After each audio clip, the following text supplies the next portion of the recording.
Hey guys, I want to show you this, some more fairies. I'm still working on my steampunk fairy one. This is in the same one, the lovely, sorry, I think I had it wrong. It was called Lovely Lavender. Lovely Lavender, not Lovely Lilac. Lovely Lavender Etsy shop. Created these. These are mason jars. You're like, okay, how do mason jars fit in fairy journal? And so I like the images, and I sort of added some glitter, did some coloring on some of them in places, and sort of smudged some things. But I like the images, but I didn't want to cut out the images completely because I do like the background. With all the detail, I couldn't really fussy cut those. So I got to thinking, what can I do? What can I do? And I started thinking about this mason jar lid.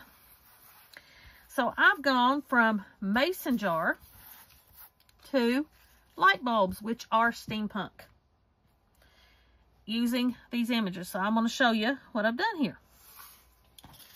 I'm using the jar lid. I didn't want to lose the jar lid because I really liked that part of the way the jar did. That's what made me sort of go towards light bulb. So I just sort of cut out the jar lid here. And I'm sure most of you all already know, but when you are cutting, you do not move your scissors, you move your paper. You just squeeze your scissors and move your paper.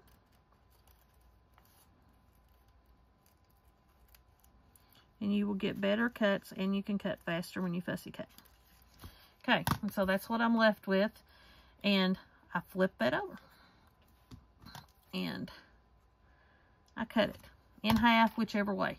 Because the way I get the bottom part, I overlay. And I free-handed the first light bulb shape.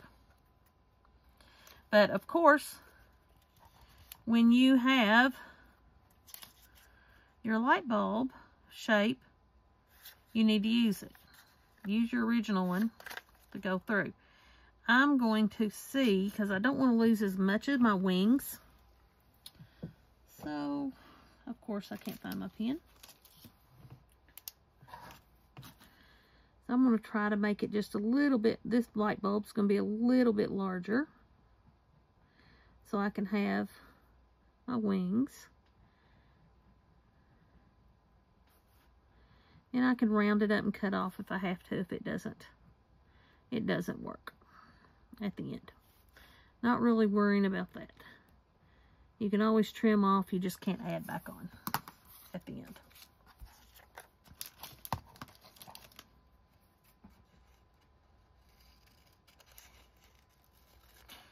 So I'm just gonna sort of, because I want to keep as much of the wings as I can.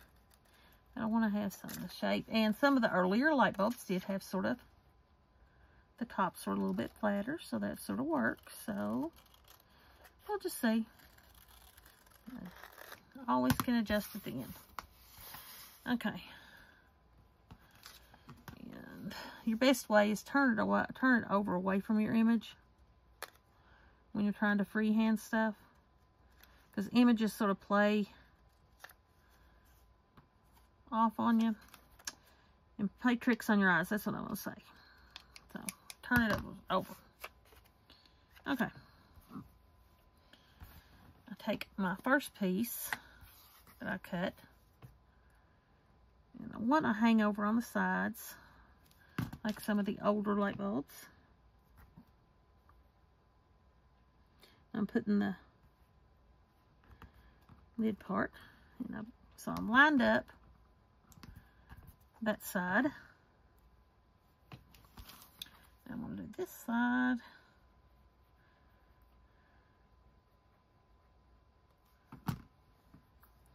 They don't line up exactly, but they line up pretty darn close. And so when I got it, the end part there needs to be trimmed off. And trim it off, and there I go. I've got my light bulb, and I can finish inking it, glittering around the edges, whatever. But there, I've got my light bulb. So there's just another hint how you can take a mason jar, turn it into light bulbs. And so those will work in my steampunk fairy journey. My steampunk fairy. Catch y'all later.